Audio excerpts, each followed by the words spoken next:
my dad was a tracker. He was walking down the street one day and he ran into these people that spoke Mi'kmaq.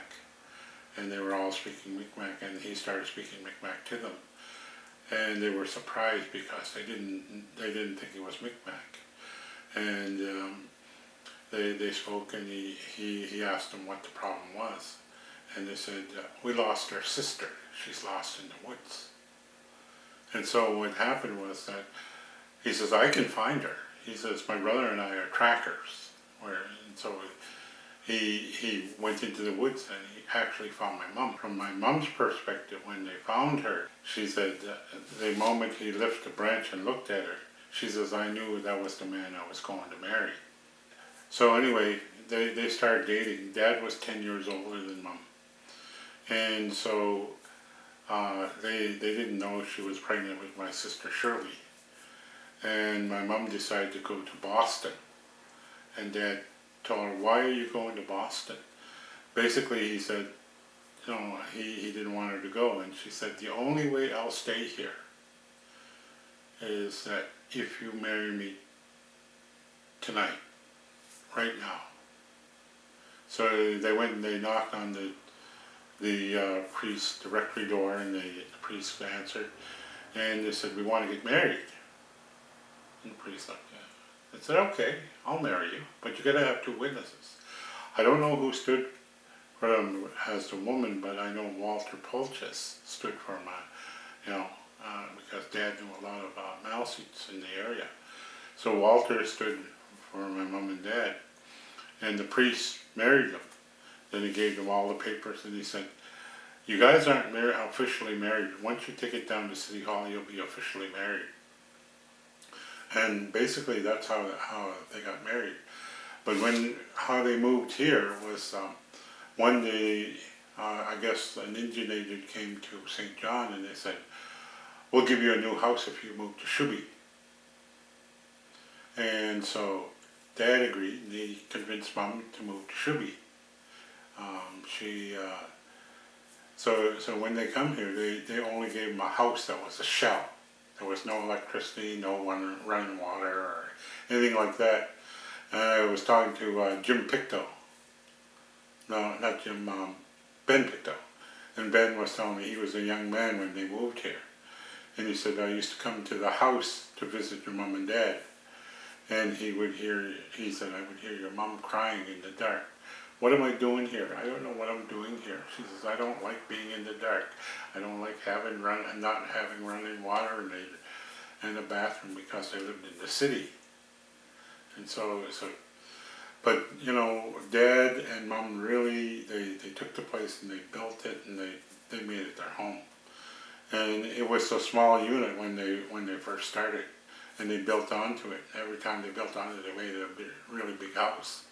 When they moved from St. John, it was Shirley, Frankie, Eleanor, and Steve. Mom said, I always spoke Mi'kmaq to my kids. And what she said, the funny thing about this place, she said, when we lived in the city, she says, my kids all spoke Mi'kmaq. And she said, when they moved here, they started to speak English.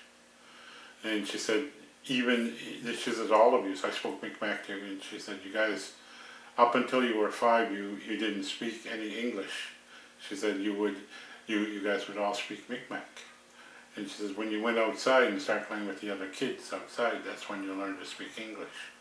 And she said, I would talk to you, and you guys, she said, I would talk to you in Mi'kmaq, and you guys would answer me in English. She said, I found that really upsetting, but she said, you guys understood Mi'kmaq very well.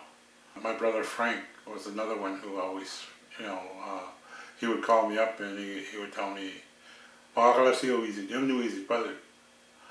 And I said, okay, and I would try to answer him as much as I could. And he would always talk to me and he would force me to speak. So I mean, to this day, I think about it. I think about my brother Frank every time I hear somebody speaking. I think about him, and I'm thankful. I'm thankful that, at least he took the opportunity, to try to keep our language, alive. One day I was talking to a lawyer, and I repeated a story that Noel just had told me. Noel and I were walking in a funeral procession, and he asked me, he says, do you understand Mi'kmaq? I said, yes. And he said, what's this stuff coming down? I said, rain. He says, how do you say it in Mi'kmaq? I said, Gishpasa. He said, yeah, that's right. What does it mean? I said, rain. He says, how do you say snow? I said, Besak when it's coming down, Wasto when it's on the ground.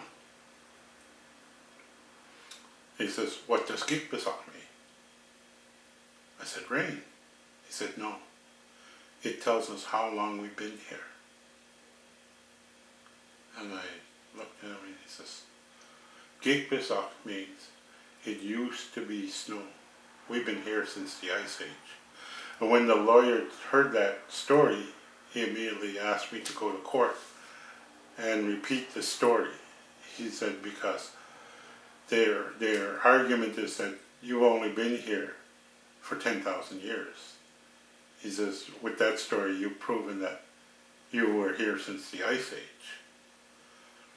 And I never forgot that. And I would sit down and I would talk to all the elders. And like Charlie William, he told me, he said, how do you say chipmunk?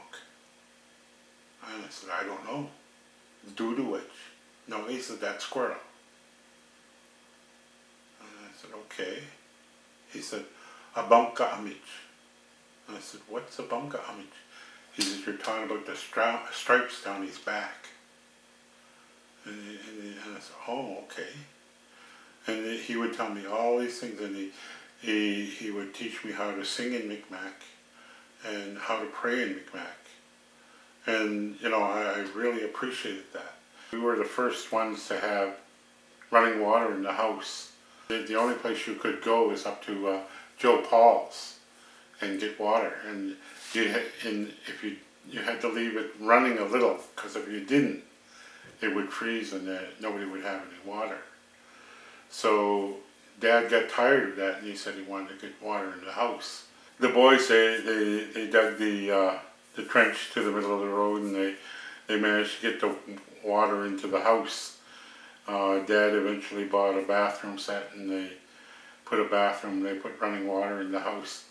And during the winter, people would come to the house, and they would ask to have water because the pumps would be frozen. And you know, Dad would always tell Mom, don't be mean, let them have water. They started installing water in the community around 1964, I believe. I can remember them, you know, digging a big trench and putting in all the pipes. I could remember a lot of the young guys falling in there because they were daring each other to jump across, and it was pretty wide. They went down the entire road. I don't know if Dad was chief at the time. That was one of the things that Dad wanted to do, I believe, or whoever was chief wanted to do, have water in the community. You know, so that we could get rid of you know, the pumps, because they had put an additional pump down by JJ's house. And so, you know, the thing was that I can remember, you know, and I don't mean to get off the story, but I remember JJ as a really big man, a really tall, strong man, but he was a gentle giant. He was actually the constable at the time. You know, he was the constable, and I looked at it, you know, I always looked towards him, and he was always a good man, you know. He was always fair, and he had a really great sense of humor. The thing was that I can remember he had a rooster. You know, this rooster was it was big, and it was cross. It would beat up dogs. It was so big, and when it would get angry, it would stick his head out, and his head would turn like a flower, and he would start fighting. And he had sharp spurs and all that. and dogs would run away from them. And I used to remember I used to always carry a hockey stick with me when I went by JJ's because I didn't want this rooster fighting with me. I remember Rita Way and Way. They were really, really nice people. You know, they were kind, and they were always. Way was always working. You know, he was always making baskets every time. I used to go down there, and I would say, "I come to play with Chiefy." Oh, he says, "The chief don't live here." He says, "The chief lives up the road. His name is Simon Nevin." And I go down there, and Way would always say that to me. Only one road here, and that was Hollywood. And it went all the way up and right through, and it would go up to Tough Street, and that's where the Gugus lived. Levi Gugu, Dad was from Waikagma, so when Levi found out he was living here, he moved his family here. So that's where, you know, Levi came from, and he met Nancy, and then they got married, I guess. But I mean, you know, there were a lot of people, you know, that came from centralization. People that left the biggest impact on me were the people my mother brought into our home. Madeline Martin, we called her Aunt Madeleine. She was no blood relative of ours, but we always considered her our aunt.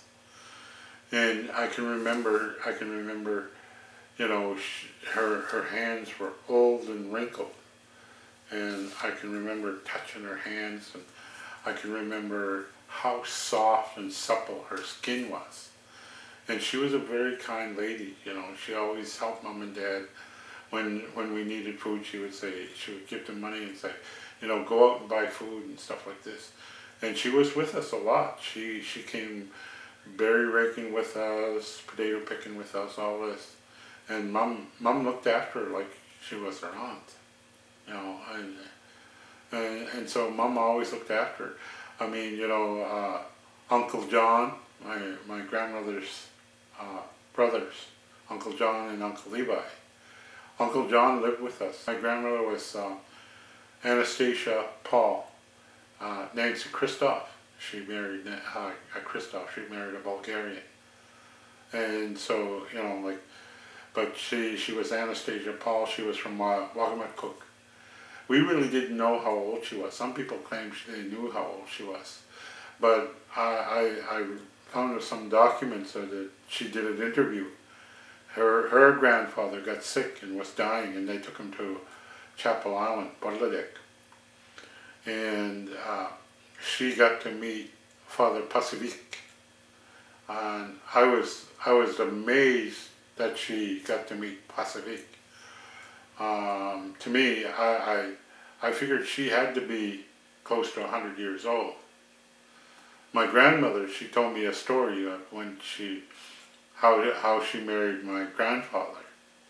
She said, I was 16, and she said, my parents took me to the Sky River in Waikagma, and they put me on a canoe and they went across the river, the Sky River. And they took her out of the canoe, and they introduced her to this man, and they said, this is going to be your husband.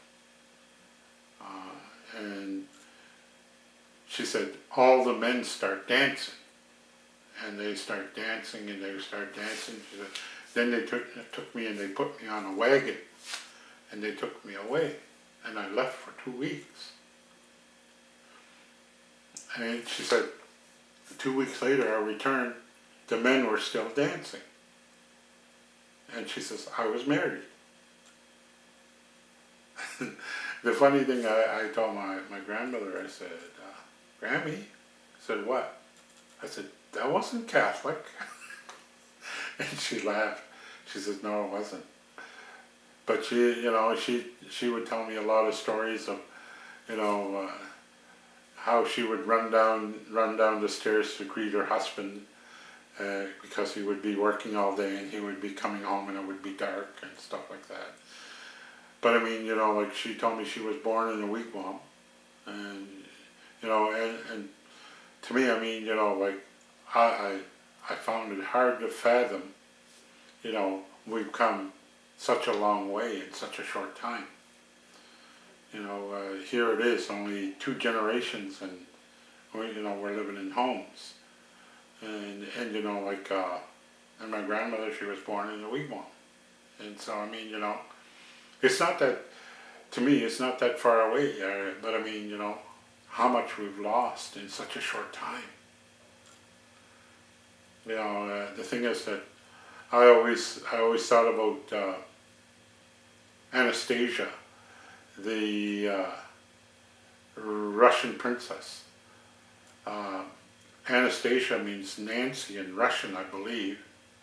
And so, I mean, like, Grammy, I always often thought, I wondered if she was Anastasia, the princess that nobody ever found, the Russian princess.